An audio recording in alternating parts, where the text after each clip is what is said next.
Shalom, apa kabar semua? Semoga kita semua dalam keadaan baik-baik saja.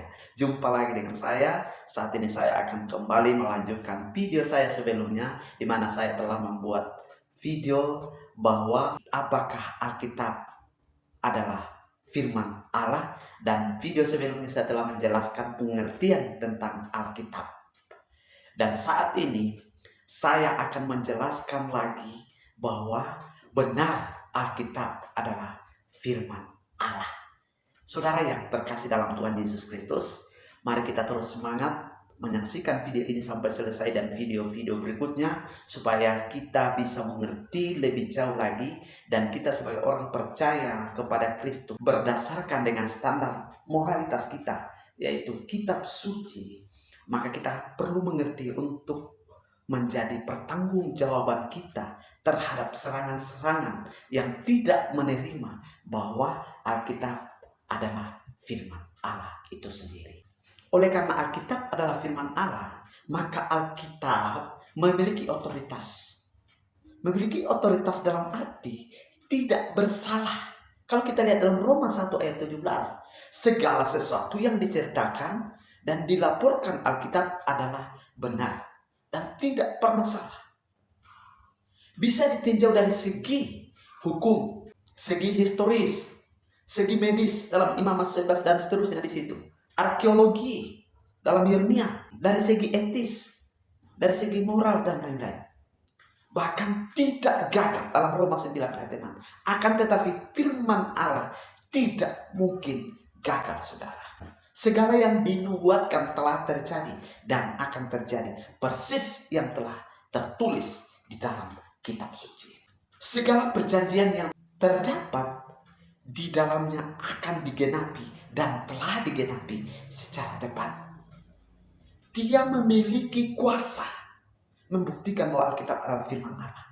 Kita lihat di dalam Ibrani 4 ayat 12 sampai 13. Di situ mengatakan, sebab firman Allah hidup dan kuat dan lebih tajam daripada pedang bermata dua manapun. Ia masuk amat dalam sampai memisahkan jiwa dan roh, sendi-sendi dan sum. Ia sanggup membedakan pertimbangan dan pikiran hati kita, dan tidak ada suatu makhluk pun yang tersembunyi di hadapannya, sebab segala sesuatu telanjang dan terbuka di depan mata Dia, yang kepadanya kita harus memberikan pertanggungan jawab.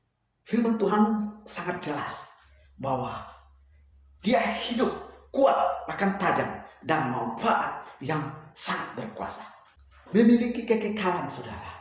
Sejarah mencatat bahwa masa perjanjian lama berbagai usaha dibuat untuk menghancurkan dan membinasakan Alkitab. Tetapi sampai saat ini Alkitab tetap ada, bahkan semakin berkembang dengan begitu besar, saudara. Dan itu tidak bisa dihancurkan dengan cara manusia sendiri. Karena kita tahu bahwa gereja adalah milik Tuhan.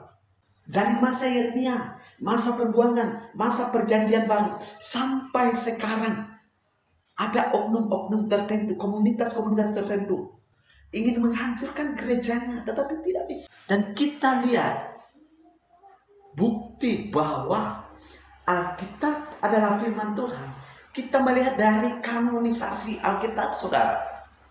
Kita harus mengerti bahwa pengertian kanon artinya tongkat, saudara, atau pengukur, stambuk pengukur, standar untuk menetapkan daftar buku untuk masuk standar kanon.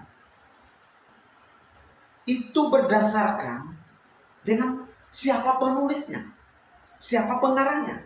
Dan Alkitab ini ditulis seorang nabi, ditulis seorang rasul, ditulis oleh seorang saksi mata, ditulis seorang rekan atau pendamping. Saksi mata itu sendiri, saudara.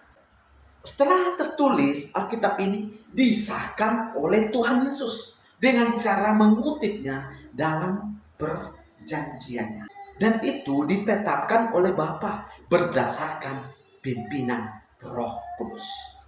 Bukan dengan logika manusia, bukan dengan pikiran manusia, bukan dengan usaha manusia. Itu sebabnya Alkitab itu diilhamkan oleh Roh Kudus melalui manusia. Manusia hanya menulis dengan perintah Roh Kudus yang Tuhan karuniakan kepada dia. Kita bisa mengerti ketika kita belajar, dan pengertian itu kita terima ketika kita menerima Yesus Kristus sebagai Tuhan dan Juru Selamat kita. Maka Roh Kudus akan memimpin kita untuk memberikan pengertian bahwa Alkitab adalah firman Allah.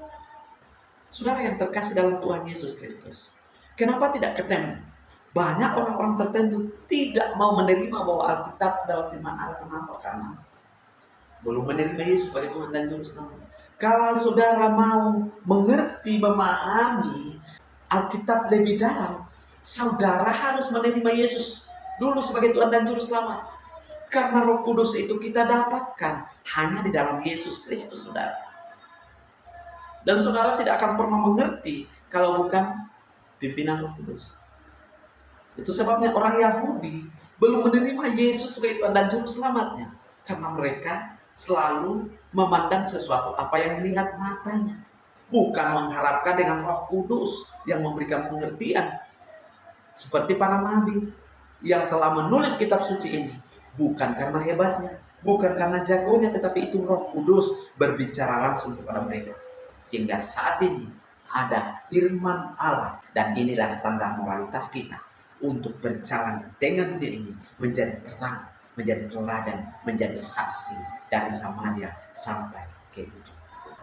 Tuhan Yesus memberkati. Saksikan terus video selanjutnya pengertian tentang apakah Alkitab adalah firman Allah. Tuhan Yesus memberkati kita semua. Shalom.